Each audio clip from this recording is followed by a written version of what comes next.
Hi friends, welcome back to Moni Spicy Kitchen. இன்னைக்கு நாம என்ன ரெசிபி பார்க்க போறோம்னா ரொம்ப டேஸ்டியான நல்ல ஹெல்த்தியான banana milkshake எப்படி பண்ணலாம்னு நாங்க பார்க்க போறோம். இது வந்து ஒரு குயிக் எனர்ஜி பூஸ்ட்னு கூட சொல்லலாம். நம்ம டக்குன்னு குழந்தைகளுக்காகட்டும் பெரியவங்களுக்காகட்டும் ஒரு எனர்ஜிக்காக நம்ம வந்து ரெடி பண்ணி கொடுத்துக்கலாம். ரொம்ப சிம்பிள், ரொம்ப ஈஸியா நம்ம ரெடி பண்ணி கொடுக்குறோம். இதுல நட்ஸ் அப்புறமா தேவையான பொருட்கள் எல்லாமே பாத்தீங்க அப்படின்னா ரொம்ப ஹெல்த்தியான பொருட்கள் தான். அது மட்டும் இல்லாம டயட்ல இருக்கவங்களுக்கு பேலன்ஸ்டா ஒரு பேலன்ஸ் ட்ரிங்கா கூட இது இருக்கும். ஸோ கண்டிப்பா நீங்க வந்து ட்ரை பண்ணி பார்க்கலாம். இப்போ வாங்க இது எப்படி செய்யலாம் அப்படிங்கறத நம்ம டீட்டெயிலா பார்த்துடலாம். அதுக்கு முன்னாடி நம்ம சேனலுக்கு இப்பதான் ஃபர்ஸ்ட் டைமா வரீங்கன்னா மறக்காம சப்ஸ்கிரைப் பண்ணிருங்க. அப்படியே கூட இருக்கக்கூடிய பெல் பட்டனையும் பிரஸ் பண்ணிக்கோங்க. அப்பதான் நான் போடக்கூடிய நியூ வீடியோஸ் நோட்டிபிகேஷனா வரும். மறக்காம லைக் பண்ணுங்க, ஷேர் பண்ணுங்க. இப்போ இது எப்படி பண்ணலாம்னு பார்த்துடலாம். ஃபர்ஸ்ட் இது பண்றதுக்காக 2 பழுத்த வாழைப்பழம் எடுத்திருக்கேன், 5 பாதாம், 5ல இருந்து 6 முந்திரி பருப்பு எடுத்திருக்கேன், அப்புறமா ஒரு 5 டேட்ஸ். இந்த டேட்ஸ் பாத்தீங்க அப்படின்னா கொஞ்சம் பெரிய சைஸ் டேட்ஸா எடுத்திருக்கேன். நீங்க உங்ககிட்ட இருக்கக்கூடிய எந்த வெரைட்டி டேட்ஸா இருந்தாலும் நீங்க எடுத்துக்கலாம். இப்ப இதுல இருக்கக்கூடிய சீடை மட்டும் மாத்திட்டு நம்ம இந்த மாதிரி இதை வந்து சீடை எடுத்துட்டு நம்ம எடுத்து மாத்தி வச்சிடலாம். இதுலயே பாத்தீங்க அப்படின்னா இனிப்பு ரொம்ப சூப்பரா இருக்கும். நீங்க தேவைப்பட்டா மட்டும் சுகர் ஆட் பண்ணிக்கலாம்.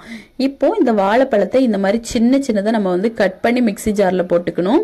இப்போ எல்லாத்தையுமே கட் பண்ணி போடுங்க. நம்ம எதுக்காக கட் பண்ணி சேர்க்கிறோம் அப்படின்னா இது அரைப்படும் போது அங்கங்கேயே கட்டியா இருக்காது. கொஞ்சம் பெரிய பீஸா இருந்துச்சு அப்படின்னா அங்கங்கேயே கட்டியா இருக்கிற மாதிரி இருக்கும். அதனால கட் பண்ணியே போட்டுக்கோங்க. இப்போ போட்டுட்டு நம்ம வந்து மிச்சமா இருக்கக்கூடிய டேட்ஸ் அப்புறமா பாதாம், முந்திரி எது வேணா நம்ம வந்து போட்டுக்கலாம். நீங்க தேவைப்பட்டா பிஸ்தா அப்புறமா பீனட் நட் எல்லாமே நீங்க வந்து போட்டுக்கலாம். அப்புறமா இதுல நம்ம இனிப்புக்காக எக்ஸ்ட்ராவா 1 டேபிள் ஸ்பூன் போல நான் சுகர் ஆட் பண்றேன். இது ஆப்ஷனல் தான். நீங்க தேவைப்பட்டா மட்டும் சேர்த்தா போதும். இல்லைன்னா நம்மளுக்கு டேட்ஸ்லயே நல்ல இனிப்பு இருக்கும். அப்புறமா பாத்தீங்கன்னா ஒரு 2ல இருந்து 3 கப் காய்ச்சி ஆற வச்ச பால் ஃப்ரிட்ஜ்ல இருந்து நம்ம நேரடியா சேர்த்திருக்கோம்.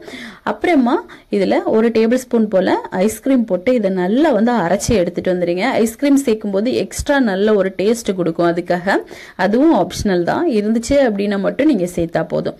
இப்போ ஒரு கிளாஸ் எடுத்துட்டு இதுல 1 டேபிள் ஸ்பூன் போல நான் வந்து சாக்லேட் சிரப் சேர்த்திருக்கேன். இதுவும் உங்ககிட்ட இருந்துச்சுன்னா சேர்க்கலாம். இல்ல அப்படின்னா நீங்க இதுக்கு பதிலா ஸ்ட்ராபெரி கிரஷ் இந்த மாதிரி எது வேணா சேர்த்துக்கலாம். அப்புறமா நம்ம அரைச்ச அந்த பனானா மில்க் ஷேக்கையும் நம்ம ஊத்திட்டு மேல வந்து கொஞ்சமா ஐஸ்கிரீம் வச்சிடலாம். இது வந்து குடிக்கும் போது இன்னும் நல்லா இருக்கும். குழந்தைங்களுக்கு ரொம்ப பிடிக்கும். இந்த மாதிரி நம்ம கொடுத்தோம் அப்படின்னா கொஞ்சமா நட்ஸ் மேல தூவி உடனேவே சர்வ் பண்ணுங்க. நல்ல சில்லுன்னு சூப்பரா இருக்கும். ஒரு எனர்ஜி ட்ரிங்க் அப்படின்னா அவங்களுக்கு குடிச்ச மாதிரி இருக்கும். நல்ல வயிறெல்லாம் ஃபுல்லாகி ரொம்ப சூப்பரா இருக்கும். ஸோ கண்டிப்பா நீங்களும் இதை உங்க வீட்டில் ட்ரை பண்ணி பாருங்க. ட்ரை பண்ணி பார்த்துட்டு எப்படி வந்துச்சுன்னு மறக்காம கமெண்ட் பண்ணுங்க. இதே மாதிரி இன்னும் நிறைய ஹெல்த்தியான ரெசிபிஸ் வேணும்னு நினைச்சீங்கன்னா மோனி ஸ்பைசி கிச்சன் சேனலை சப்ஸ்கிரைப் பண்ணி வச்சுக்கோங்க. லைக் பண்ணுங்க, ஷேர் பண்ணுங்க. நெக்ஸ்ட் இன்னொரு வீடியோவில் உங்களை சந்திக்கும் வரை டேக் கேர், பாய்.